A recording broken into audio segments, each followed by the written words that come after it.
ơi, sao tìm được công việc mới còn ngon hơn cả công việc này ấy. Bây giờ cô có công việc mới thì cô đi tập trung làm công việc của cô đi. Công việc đấy việc nhàn lương cao nữa, có phải làm như ở đây đâu. Tôi biết là cô sắp đi kiếm một công việc mới rồi.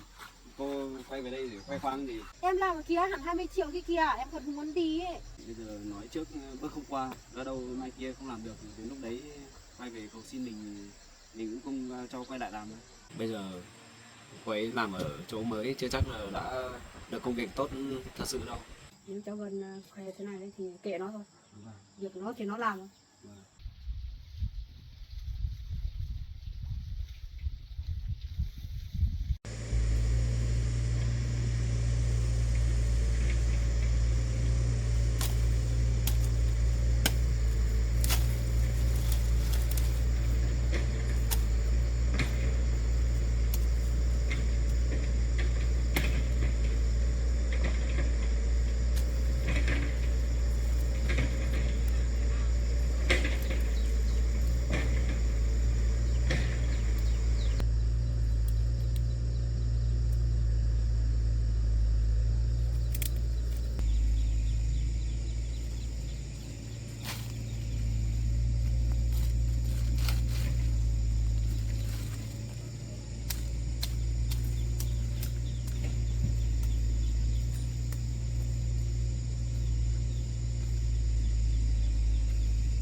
Quả này nó đổ hết.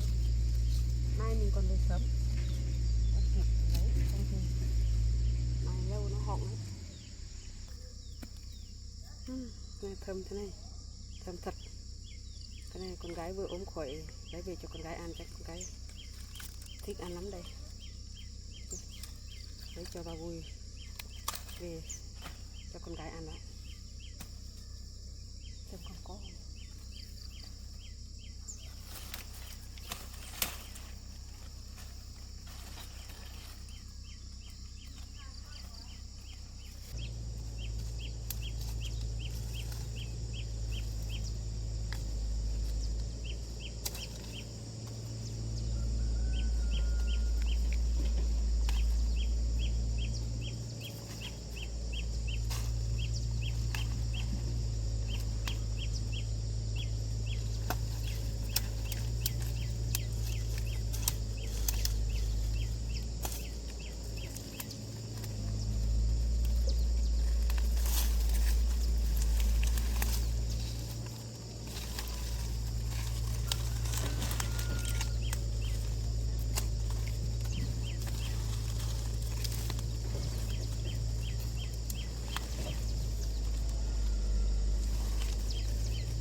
Quả này nhiều cho con gái ăn.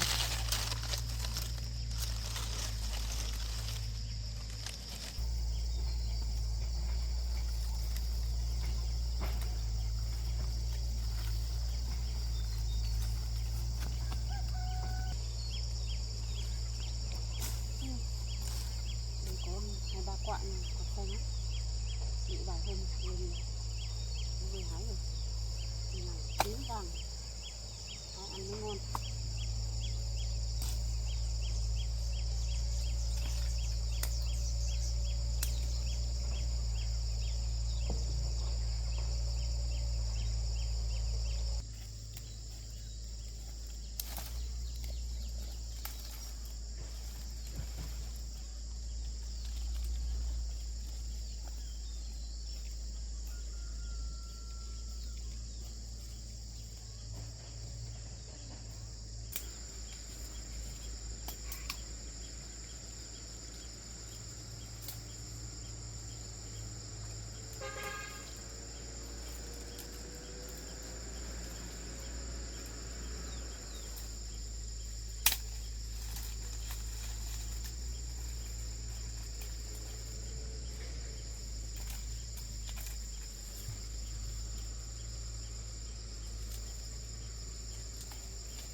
ngon thật, thơm nữa. Này chắc con gái thích ăn lắm đây. Ngon thật, ngọt nữa, mùi thơm thật nhỉ.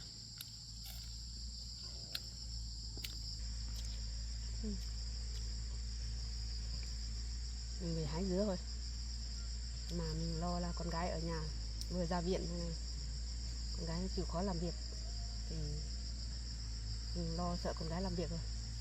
Mọi khi ấy con gái không ốm ấy thì lúc nào cũng làm việc, nhưng mà lúc mình về hái dứa mình đã dặn rồi không cho con gái đi làm việc, mà sợ mình ra cửa qua xong là con gái làm việc rồi.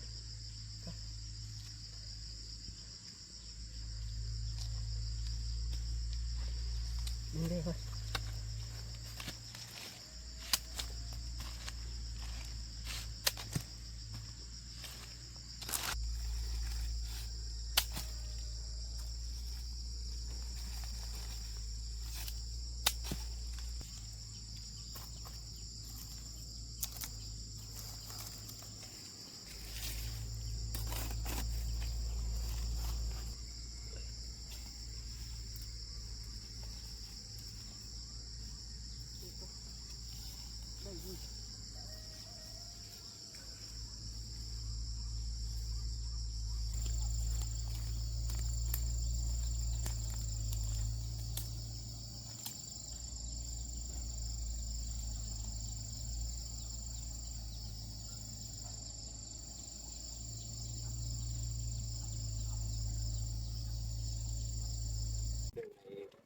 Qua em vừa cho máy về đào thật thì này mới bắt đầu xong. Cái này tranh thủ khoảng vài hôm nữa là xong rồi. Bây giờ mình đổ bê tông xong rồi mình còn phải làm giấy tường nữa. May quá, bây giờ mình phải làm thêm rồi. Không thì một mình em cũng phải làm nào nữa. Em thì vừa công trình này xong rồi lại công trình đường mới bên kia, sau này công trình nhà nữa.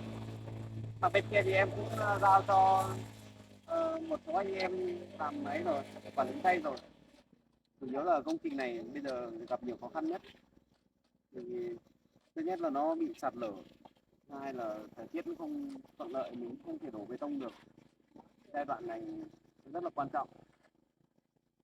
Nếu mà đổ bê tông mà đỡ trúng trời mưa thì nó sẽ hỏng hỏng hết phần bề mặt, những nghiệm thu sẽ không đạt kết quả tốt được. Hôm nay thì công nhân em bớt phần sang đường bên kia nên là hôm nay chỉ có 3 người dọn ở đây. Vậy xe thì em cũng để một phần công trình khác nữa. Này chỉ có một xe bồn thôi. Xong nên là nó cũng khá mất thời gian. Sáng hôm nay thì đổ được khoảng vài chục mét. Người này mình không đổ nhanh được. Giờ làm được như này sẽ đẹp hơn đâu. Thế nữa có đường bê tông đẹp thì bà con vui lắm đấy. Giờ trước em cũng nói chuyện với một số bà con, người ta bảo là mong sao cho mình làm nhanh nhanh độ rồi bà con có đường mới đi, rất là phấn khởi.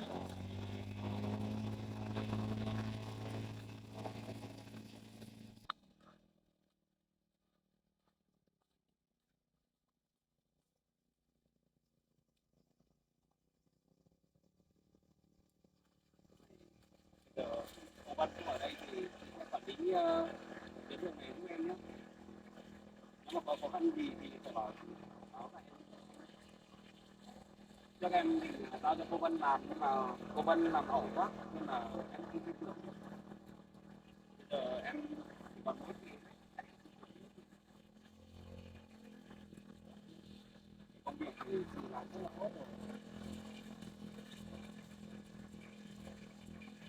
Chủ nhật này, hôm qua em dặn chị bảo là chị cứ ở nhà thì tôi khi nào khỏe hẳn vẫn đi làm mà giờ đã khỏe hẳn.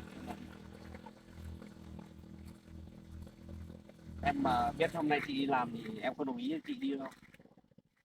Mà đến đây lại thấy chị ở đây rồi. Sao chị không ở nhà nghỉ ngơi vài hôm đi xong rồi hắn đi. Em có bắt chị đi làm ngay đâu. Bây giờ công trình này thì trước mắt để em ở đây quản lý rồi đôn đốc mọi người làm cũng được mà. Chị sợ em làm nhiều việc quá à? Mà chị khỏe thật chứ? Thế ừ, chị đã sáng đi đã uống thuốc rồi. Chị nhớ phải uống thuốc đều đặn theo đơn của bác sĩ kê nhé. Không được quên nữa đấy. À, mẹ chị hôm nay đi đâu ấy? Chị ở nhà. Chắc chị đi làm này chắc là bác cũng lo đấy. Chắc là mẹ chị không đồng ý cho chị đi làm luôn đâu đúng không? Em biết mà, chắc là tại chị cứ đòi đi làm. Chắc là mẹ chị cũng không muốn chị đi làm ngay đâu, muốn chị ở nhà nghỉ ngơi một vài hôm đấy. Chị cứ chăm chỉ quá đi. Hôm kia cho cô Vân một chút nào. Cô Vân thì ở tí bắt đầu kêu ốm chỗ nọ đau chỗ kia xong rồi toàn lười đi làm. Còn chị thì ốm mà vẫn cố gắng đi làm. Hay là nếu mà chị cảm thấy không khỏe thì cứ đi về về nghỉ ngơi đi, xong rồi mai kia đi làm cũng được mà. Xong rồi thôi, nếu thế thì hôm nay chị cứ ở đây xong rồi không cũng không phải làm nhiều nhá, cứ ở đây để kiểm tra xem mọi người làm có đạt yêu cầu không. Nếu mà có chỗ nào mà không đạt yêu cầu thì cứ bảo mọi người chỉnh sửa lại. Thì hôm nay không phải làm gì đâu, nhưng mà tí nữa nếu mà trời nắng lên ấy, chị tìm chỗ nào râm râm mà ngồi nhé, không được ra nắng đâu, vừa mới ốm đi viện về không được phơi nắng đâu. Hôm nay chị đi không mang mũ đi à? Nhưng mà trời này lúc nắng lúc mưa chả biết thế nào, chị lần sau đi nhớ phải mang mũ đi nhé. Không mang mũ phải mang ô đi. Bây giờ mùa hè nếu mà trời nắng lên thì khó chịu lắm đấy. Chờ xe bồn về đổ tiếp đạn nữa. Bác xi măng này là có chất lượng rồi. Chỉ mong sao trời không mưa. Chào hai người nhá. Cô đấy làm gì đây? Đến để xem anh làm việc thế nào. Hóa ra là anh vẫn ở đây à? Vẫn trong cái công trình này à? Hay là cô lại đến đây để cầu xin tôi xin đi làm lại? Xin sỏ gì ở đây? Em thiếu gì việc làm. Nếu mà có việc làm thì cô đi làm việc của cô đi, chạy công trường của tôi làm gì? Em chỉ muốn ra đây xem là hai người làm việc như thế nào thôi. Chứ ngày nào cũng trong cái công trình này á, mệt bỏ sừ ra ấy. Kiểu cô mới thấy mệt thôi. Cô xem, đấy tôi với chị Nhật làm việc vui vẻ này, cô bảo mệt là mệt thế nào? Vui vẻ cái gì? Em á, sắp tìm được công việc mới còn ngon hơn cả công việc này ấy. Thế thì tôi chúc mừng cô nhé. Nếu mà cô có công việc mới của cô thì cô cứ đi làm đi, đừng đến quấy rầy công trình của tôi nữa. Tôi không cần cô đâu. Công việc đấy á, việc nhàn lương cao nữa, có phải làm như ở đây đâu. Suốt ngày nắng mưa cháy hết cả da. À, ý là hôm nay cô đến đây để khoe cô sắp có công việc mới với tôi gì? Thì chẳng thế, thế anh nghĩ là em đến đây để cầu xin anh làm việc lại à? Tôi biết đâu được, tôi cứ tưởng là cô lại đến đây để xin tôi đi làm. Nhưng mà tôi cũng nói cô biết này, công việc thì chả có công việc nào là ngon cả. Bây giờ tự nhiên có việc nhẹ lương cao thì chưa chắc đã là tốt đâu. Cô chưa làm, cô chưa biết là cái công việc đấy như nào. Lỡ đâu mai kia cô không làm được thì cũng đừng có đến đây để xin xỏ tôi đi làm lại nhé. Em cầu xin gì? Ít ra cũng tốt hơn ở đây là được chứ gì. Nếu mà cô thật sự kiếm được công việc tốt thì tôi cũng chúc mừng cô thôi. Anh chúc mừng em thì em cũng cảm ơn. Nhưng mà bây giờ tôi đang bận việc ở đây, không có thời gian tiếp cô đâu. Cô đi về đi. Anh thì bận cái gì, cứ ngồi ở đây ngắm ngắm nhìn nhìn thôi mà, có cái gì đâu mà bận lắm đâu. Làm gì bận rộn lắm. Đây tôi còn ở đây để giám sát mọi người làm nữa. Cô đến đây, cô đến đây quấy rối tôi, quấy rầy tôi tí nữa tôi làm công việc nó không hiệu quả thì cô chịu trách nhiệm nhé. Có mấy ngày thôi em không đi làm cùng anh mà anh đã coi em như nhiều ngày rồi nhỉ. Làm như nhiều ngày không đi làm đâu. Tại cô thôi, tại cô muốn tách ra nên là bây giờ tôi cũng coi cô như người ngoài thôi. Anh muốn đâu, ai đó anh cứ bên dần dần bên nhà lắm gì. Bây giờ tôi ở bên cái đúng chứ, để nhẽ cũng bắt nạt chị Nhật xong rồi tôi phải đi bênh cô à? Bây giờ hai người được càng nghiện rồi. Sung sướng quá rồi còn gì vui vẻ nữa thôi mà. Cũng coi như là thế đi ấy. Mà bây giờ cô có công việc mới thì cô đi tập trung làm công việc của cô đi, đừng có quan tâm đến bọn tôi nữa, để cho bọn tôi yên ổn đi. Có ai dám làm phiền anh đâu. Ai dám làm phiền hai người cứ tự nhiên đi. Chứ làm gì làm mà, bây giờ không có em rồi, làm gì phải việc. Bây giờ không có cô làm việc đây tôi thấy môi trường có vẻ hoạt động tốt hơn đấy, có vẻ vận hành tốt hơn đấy. Vâng, hoạt động tốt hơn đấy. Anh còn không có công trình nhà thờ ấy, đó là hoạt động tốt. Bây giờ công trình của tôi làm ăn uy tín, tôi chả sợ gì cả, tôi chỉ sợ làm không hết việc thôi. Bây giờ công trình của tôi còn mấy cái nữa, đường này xong rồi còn đường mới, công trình nhà ở nữa. Tôi xem, tôi vừa nhận thêm được cả công trình mới, đường mới bên kia nữa, còn đang kè đá. Thế đấy cũng bảo là công trình à? Chỉ là một cái đống đất nhỏ thôi mà, không có gì là công trình.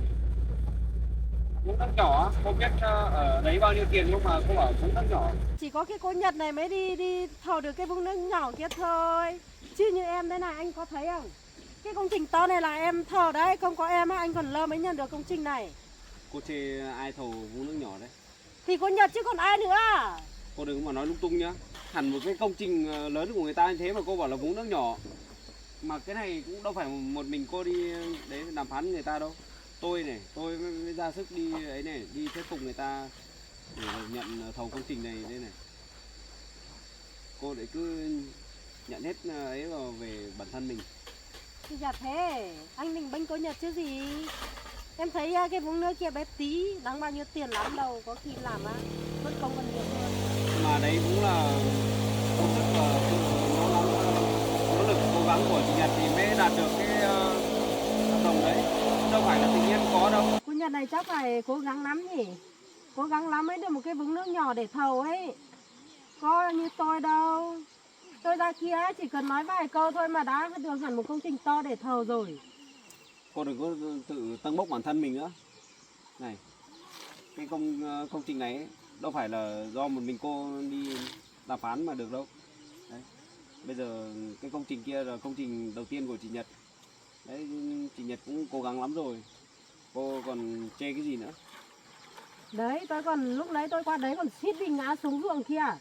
Làm thì bẩn thỉu không thấy bảo công nhân người ta làm sạch sẽ một tí nào đâu. Quét cào cho nó sạch sẽ thế nào. Tôi còn không biết là công trình của hai người ấy.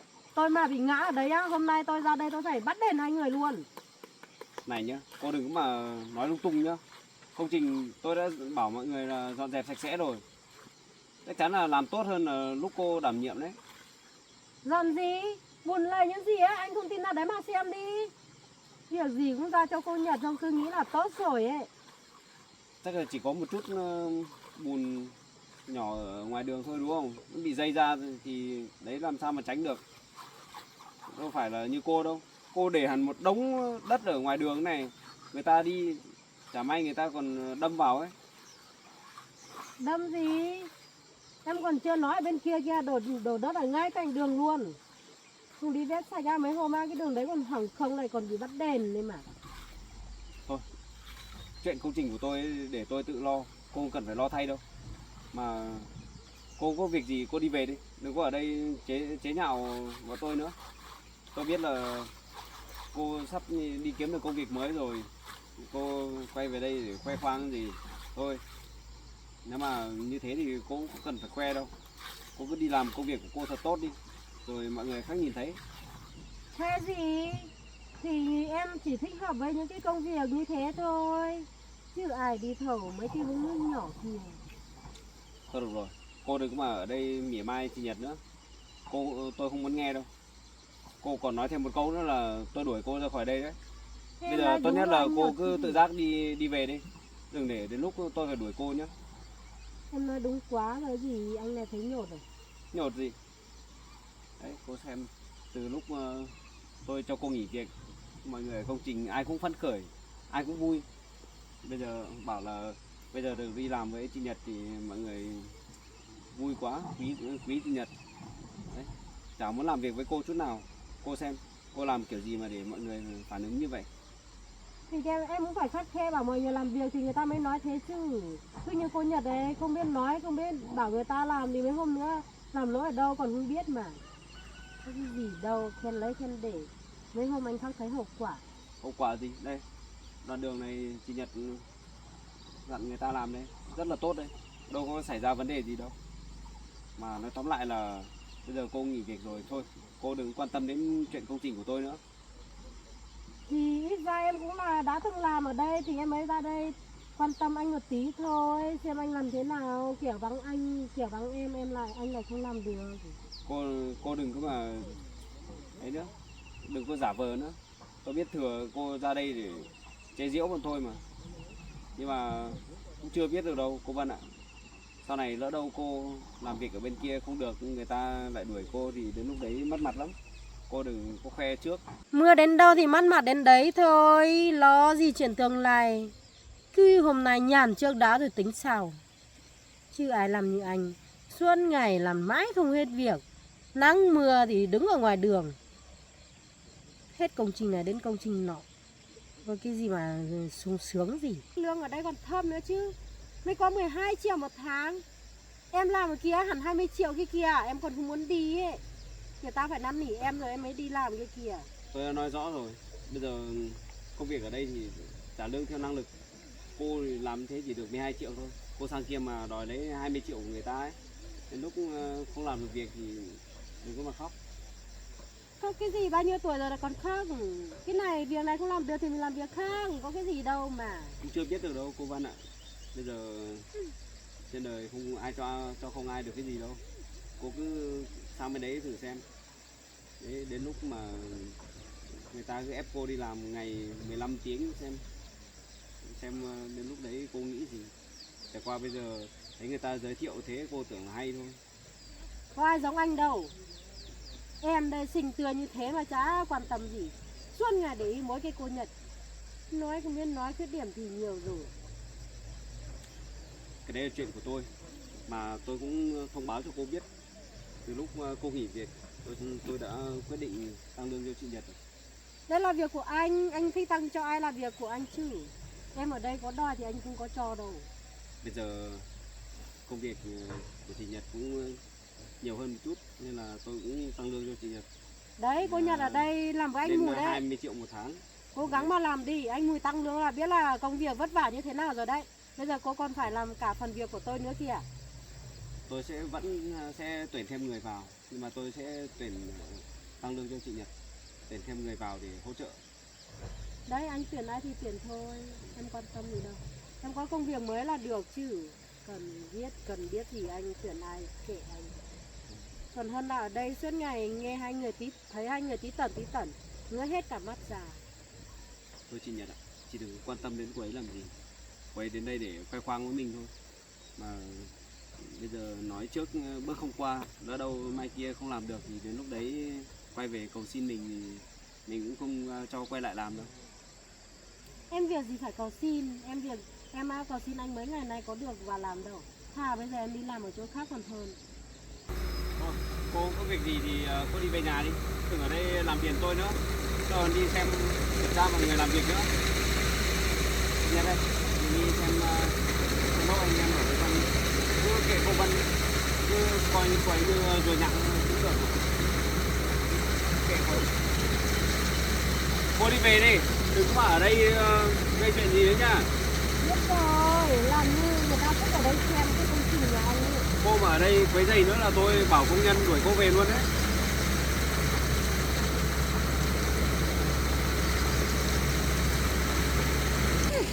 Để xem hai người hạnh phúc được bao lâu. Không có tôi xem hai người có thầu được cái công trình nào lớn lên hồn để mà làm không. Mấy cái công trình sắp tới cái khu này á, tôi thầu hết. Hết cả mình. Làm như người ta thèm làm đây lắm đấy.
Để mọi người làm việc đây xong rồi mình đi sang xem công trình bên kia một chút.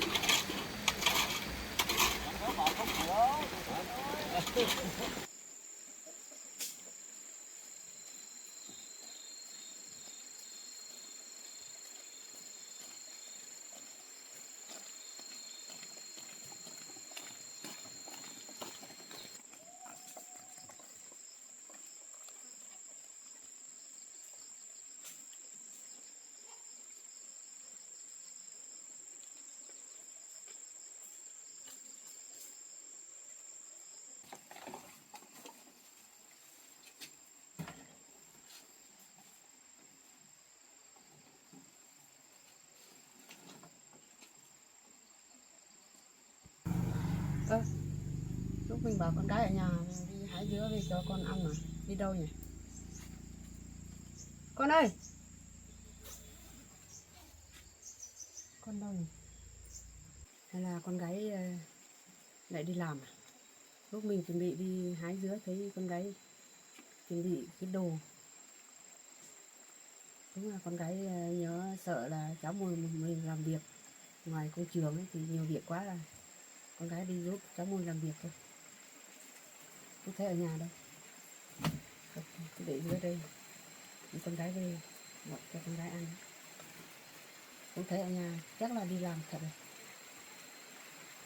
Bây giờ ấy, những con gái còn ốm ấy, thì chắc mình không giấu cháu Mùi nữa. Lo là sợ con gái bọn mình làm điện thì mình thấy thương quá. Lần sau còn ốm thì mình phải bảo cháu Mùi biết. Mình không phải giấu nữa. Giấu thế thì không được đâu. Mình làm bà, mình làm mẹ, mình giấu thế không đúng đâu.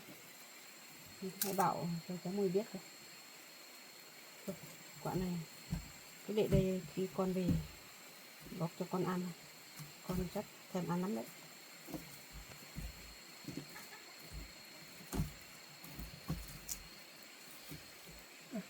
Cất áo đó.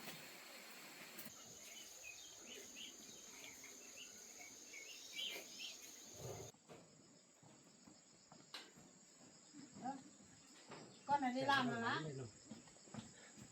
Cháu đưa con gái bác về à? Dạ vâng, cháu vừa về chị Nhật ở công trường về bác. Lấy bác đi lấy dứa, bác dặn con gái bác bảo ở nhà thôi. Vừa làm điện về sợ còn chưa khỏe đấy. Bác đi lấy dứa về á? Bác lấy dứa về, ngon lắm cháu. Từ nhiều thế hả bác? Lấy về cho hộ cho con gái ăn. Chị Nhật bảo thích ăn dứa lắm mà. Mấy lần bác lấy về nó ăn giỏi lắm. Lúc nãy chị Nhật bảo cháu là hôm nay bác đi lấy dứa cho chị ấy. Bảo là vừa ra viện sợ bác nghĩ là chắc con gái thích ăn lắm đấy. Mà thơm lắm cháu ạ.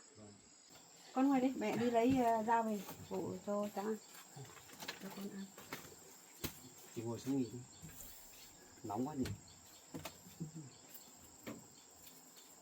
Mình may quá, vừa về đến nhà cái trời cũng hửng nắng lên. Đấy em bảo chị lần sau đi làm là phải mang mũ mang ô đi. Hôm nay chị vừa mới ốm khỏe, chưa được khỏe mấy. Còn đi làm thì chả mang mũ gì. Lần sau mà còn làm như thế là em giận đấy. Cái này dứa trước kia chị với mẹ chị trồng à? Thơm quá nhỉ. Đây chắc là ngọt lắm đây. Nó vàng ươm này. Cái này nhìn như kiểu dứa mật đấy nhỉ.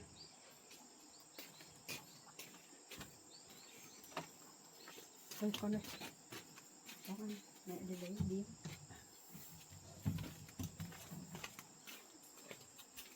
Chỉ cẩn thận kéo vào tay nhé.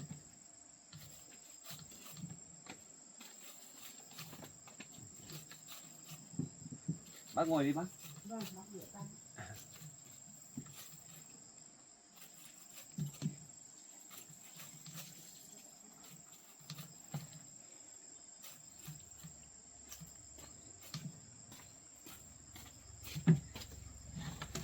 Hôm nay cháu bảo là Nhật cứ ở nhà nghỉ ngơi đi. Thế mà chị ấy không chịu nghe. Cháu ra đến công trường rồi đấy, chị Nhật ở ngoài công trường rồi. Lúc bác chuẩn bị đi hái dứa đấy, thấy con gái bác chuẩn bị quần áo. Xong là bác giảm bảo con vừa ốm khỏi vừa ra viện thì con cứ ở nhà nghỉ ngơi đi. Xong là bác đi hái dứa là con gái ở nhà là đi thôi. À, đấy, hóa ra là chị Nhật giấu bác để đi làm. Cháu biết ngay mà, cháu biết kiểu gì bác cũng chưa đồng ý cho chị Nhật đi làm ngay đâu mà. Thì bác lo là sợ con gái lại ốm ấy, chưa khỏi đấy. Chị Nhật thấy chưa, ai cũng lo cho chị đấy, thế mà chị còn cố đi làm. Không sao á, bảo chị cứ ở nhà nghỉ ngơi một vài hôm đi. Vừa ốm rồi đi viện về, còn chưa nghỉ hết ở viện hết liệu trình mà chị đã đòi về trước rồi. Và bây giờ về đã đi làm ngay rồi. Ở Cháu- nhà cũng thế mà cháu. Bảo ốm thì ở nhà là không làm gì nữa, để mẹ tự đi làm. Cứ thấy bác đi qua không là phải làm việc nhà thôi. Đấy, chị Nhật thì cứ chăm chỉ quá đi nên là mới hay bị ốm như thế đấy. Chăm chỉ làm nhiều việc quá là mới ốm thế. Và Mà bác bảo nó không nghe đâu. bây giờ ấy, chị cứ ở nhà nghỉ ngơi rồi giữ gìn sức khỏe đi, đừng có vội đi làm nhiều. Đấy, ăn dứa đi cháu. Vâng. Con ăn đi. Lúc nãy mẹ bóp ở rừng ấy, ở nương ấy thì mẹ ăn một quả rồi. Mẹ ăn no lắm rồi. Dạ. Thơm lắm cháu. Thơm là gì bác nhỉ? Vâng, Bác ăn đi. vâng ăn đi, bác ăn. Ừ. Con gái ăn ngon không? Ngon thật đấy bác. Ngon mà bác ở đi hái ở chỗ nương mà bác có quả ăn ngon lắm, ngọt lắm. Với lại nó có mùi thơm thơm nữa. Thế nhà bác có trồng nhiều dứa không hả bác? Có hơn 100 gốc thôi cháu ạ. Ở trăm gốc à? Trước thì trồng khoảng 200 gốc đấy, nhưng mà có một phần nó không sống đâu. Dạ. Vâng. Mà lúc trồng ấy con gái bác còn chưa lấy con hàng cơ. Dạ. À, Lúc đấy là chị Nhật trồng à? vâng, con gái bác lấy bác đi trồng. Thế thì Bác cũng, chỉ đào lúa xong con gái bác lấy đi cắm ở đấy. thế cũng khá lâu đấy nhỉ? Lâu mà được ăn lâu năm lắm rồi. Vâng. Ăn đi cháu. Con nhận dứa này ngọt thật đấy. Ngon này. Cháu mua ở ngoài kia kiểu là người ta có thuốc kích thích các thứ, thuốc kích thích tăng trưởng đấy, sinh trưởng đấy, nên là nó không ngon mấy đâu. Xong rồi người ta còn phun cả thuốc trừ sâu nữa, nó không tốt cho sức khỏe. Cái này dứa là của mình nó phát triển tự nhiên mà, đúng không bác? Vâng, bác ra chợ bác thấy có dứa bán mà nhà bác nghĩ là nhà khác có thì bác không mua đâu. Cái này nhà mình tự trồng được thì ăn nó thoải mái hơn. Trồng nó bác không phun đâu, chỉ đi phát cỏ cho nó quăng thôi. ra quả là lâu lâu lại đi cắt quăng rồi, không có quả là được rồi. Bây giờ đến mùa sữa rồi, tha hồ mà ăn nhỉ bác nhỉ? Vâng. Nhà bác thì quả với rau xanh thì bác không ra chợ, bác không hay mua đâu, mình khác tự trồng được là không mua nữa. Nếu mà ở đấy còn thì hôm nào chị Nhật với em đi lấy về ăn đi. Vẫn còn mà, còn quả xanh tiêu vàng đâu. Vâng. Hay là con hôm nào con đưa cháu Mùi đi hái. Nhưng mà phải đợi khi nào chị Nhật khỏe lại đã. Vâng. Chứ bây giờ chị Nhật còn hay ốm như này, cháu không cho chị Nhật đi lên rừng đâu. Nhưng mà nếu ăn uống cái thuốc này hết bác sĩ cho thì chắc vẫn rất khỏi. Vâng. Hôm qua con gái lấy cho bác xem đầy cái túi cái thuốc ấy, bác sĩ cho thuốc nhiều lắm. Và lúc sáng chị Nhật có ăn uống cái gì không hả bác? Có mà nhưng mà nó ăn ít lắm. Cháu sợ chị Nhật lại nói dối, nãy cháu có hỏi mà, nhưng mà thấy chị Nhật bảo là có ăn xong uống thuốc rồi, mà sợ chị Nhật lại nói dối cháu. Bác nấu ít cháo cho ăn ít thôi, không ăn nhiều. Chị Nhật phải cố gắng ăn uống vào thì Vâng. sức khỏe mới cải thiện được. Mỗi khi con gái bác không ốm cũng ăn ít thôi, không ăn nhiều đâu. Con gái này. Con chỉ có ăn nhiều. Mẹ đã dặn con rồi, con phải ăn nhiều mới khỏe, mà con ăn ít lắm. Với cả bây giờ ấy, công việc ngoài công trường kia cũng nhiều, nhưng mà sức khỏe của chị mới là quan trọng nhất. Nếu mà hôm nào mà chị cảm thấy trong người không khỏe hay là như nào đấy thì chị cứ nhắn tin bảo với em một câu là em cho chị nghỉ thôi, chị không cần phải cố gắng đi làm đâu, chị cứ nói với em một câu là được nhá. Chị đừng có mà hôm nào mà thấy ốm rồi vẫn còn cố đi làm là không được đâu đấy. Đấy, Bác sáng mẹ đã dặn rồi, mẹ chuẩn bị ra cửa đi hái dứa, mẹ đã dặn con rồi. Khi nào con khỏe hẳn con mới đi làm. Mà mẹ đi qua xong là con lại tụ mẹ đi làm rồi. đấy, lúc nãy cháu hỏi thì chị Nhật bảo là ừ, bác không nói gì đâu, thế cháu biết ngay mà chị Nhật lại nói dối thôi. Lúc bác sắp đi hái dứa bác con dặn rồi, dặn là con ở nhà nhé, con không được đi đâu, không được đi làm nhé. Hóa ra lại đợi bác đi lấy dứa thôi chị Nhật lại trốn bác đi ra công trường làm việc. Chắc là chị ấy ốm đi viện mấy hôm về, xong là sợ ở ngoài công trường kia không biết là mọi người làm việc thế nào rồi, nên là chị ấy ra để xem thế nào. Vâng. Cháu ra thấy chị Nhật đang ở ngoài đấy rồi. Thế con đi trước hơn cháu à? Vâng. Này cháu còn bận chút việc nữa xong cháu mới ra công trường được. Ra thấy chị Nhật đang đứng đấy kiểm tra mọi người làm việc rồi. Và cháu cũng làm việc xong bọn cháu mới cùng nhau về mà. Lúc nãy bọn cháu còn gặp cô Vân đấy các bác. Thế cô Vân có nói gì con gái bác không? Cô Vân cũng không dám nói gì đâu bác, vì có cháu ở đấy mà. Với cả cô Vân ra đấy thì cũng chỉ để khoe khoang với cháu với chị Nhật thôi. Cô ấy khoe là cô ấy sắp kiếm được công việc khác tốt hơn rồi, hoặc là lương cao hơn, xong rồi công việc nhẹ nhàng hơn. Xong cháu cũng bảo là bây giờ cô ấy làm ở chỗ mới chưa chắc là đã được công việc tốt thật sự đâu, nhưng mà chưa gì đã về khoe khoang trước rồi. Cháu sợ mai kia không làm được lại quay về cầu xin cháu với chị Nhật cho mà xem. Cô ấy còn chê bảo là chị Nhật vừa mới nhận được cái công trình mới kia, cô ấy chê bảo là chị Nhật nhận cái vũng nước nhỏ chứ. Mà đây là cũng là sự cố gắng nỗ lực của chị Nhật thì mới đạt được cái công trình mới đấy, mà cô ấy lại ra mỉa mai chị Nhật như thế, nên là cháu đuổi cô ấy về luôn, cháu không cho cô ấy nói nhiều nữa. Ôi cháu ạ, nếu cháu Vân khoe thế này đấy thì kệ nó thôi. Vâng. Việc nó thì nó làm thôi. Vâng. Miễn không được làm cái gì cho con gái bác là được. Vâng. Cái chuyện đấy thì bây giờ bác không phải lo nữa đâu. Cô Vân thì bây giờ không làm chung công trường với chị Nhật nữa thì bác cứ yên tâm đi. Trước kia thì cô Vân làm ở đấy thì kể cả cháu cũng sợ cô Vân hay bắt nạt chị Nhật rồi hay làm cái nọ cái kia cho chị Nhật ấy. Nếu cháu Vân làm việc khác thì bây giờ con gái bác đi làm thì bác ở nhà bác không phải lo rồi. Vâng. Kể cả cháu cũng thấy yên tâm hơn. Chị Nhật đi làm ở ngoài công trường cũng thấy thoải mái hơn rồi đúng không? Bây giờ không còn phải chạm mặt cô Vân nữa. Mình làm việc thoải mái hơn ở công trường đấy. Mọi người nghe tin cô Vân bị sa thải, mọi người vui lắm bác ạ. Cháu không hiểu tại sao nữa. Kiểu chắc là cũng với các dân đi làm đấy nó chắc cũng trách móc các Vâng. dân đi làm dân nó ghét thôi gì. Và cô Vân thì làm ngoài công trường thì suốt ngày đi quát tháo mấy anh em công nhân làm đấy, nên là người ta cũng không thích. Như chị Nhật làm thì mọi người ai cũng quý mến, ai cũng chỉ mong chị Nhật đi làm lại thôi. Cháu Vân nói chuyện thì bác nghĩ là biết rồi, cái tính của cháu Vân là chắc cũng nhiều dân không ưa thích mấy đâu.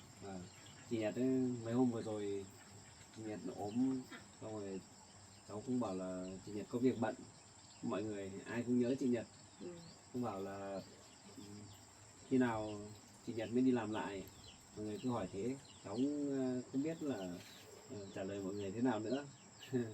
Hóa ra là chị Nhật ốm lại nói dối thôi. Cháu cứ Con tưởng- Nhật thì ở nhà với bác cũng hiền mà.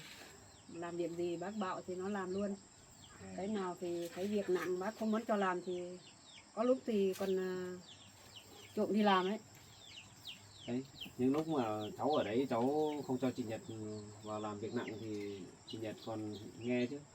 Nếu mà vắng cháu một cái, chị Nhật ở đấy một mình, chị Nhật lại thấy người ta làm việc nặng Đấy. còn vào giúp người ta nữa, Đấy, ở nhà cũng thế, nên là người ta cũng quý chị Nhật lắm. ở nhà cũng thế thôi.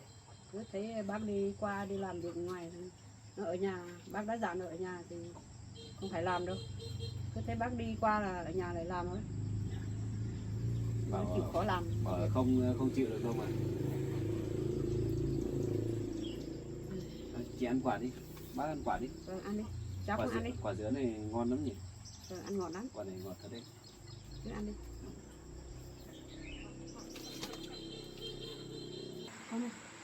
Con sang bên kia biết lấy cái bóng lát định mấy quả dứa lát nữa cháu mùi gì. Thôi bác, hay là cứ để đây đi, xong rồi khi nào cháu lên ăn cũng được mà. Hay để đây cho chị Nhật ăn nữa. Có nhiều lắm cháu ạ. Rồi mấy quả cháu về để lúc nào cháu bổ ăn được. Mà như thế thì cháu ngại quá. Không sao đâu. Nương vẫn còn có nhiều mà. Khi nào 2-3 hôm nữa thì vàng lại đi hái được. Vâng. Thì chắc cháu xin 1-2 quả về ăn thôi, chứ không cần nhiều đâu bác. Nếu không ngon thì bác cũng không cho đâu, mà quả này ăn ngon quá. Bác không cho cháu Cháu một thấy quả. ngon lắm bác. Cái con chuẩn những quả nào được đẹp đấy. Cho chị Nhật đây lấy 1-2 quả thôi. Lấy 1-2 Cứ quả lấy đi. Thôi được rồi chị, để đây chị còn ăn nữa. Lấy nữa đâu chị ơi. Nhưng vẫn còn có nhiều đấy cháu. Nhưng mà, thôi chị ạ, lấy bằng đấy thôi. Sao cho nhiều thế?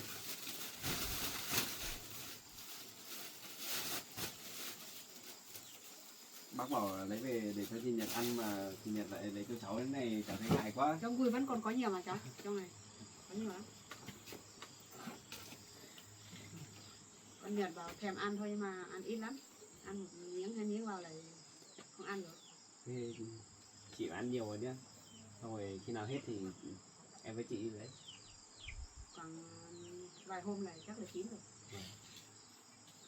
Các bạn, bây giờ cháu cũng đi về nhà xem còn có chút việc nữa. Cũng muộn rồi, ở đây với hai mẹ con bác ăn cơm đi cháu. Giờ thôi cháu xin phép, chắc cháu đi về rồi bạn.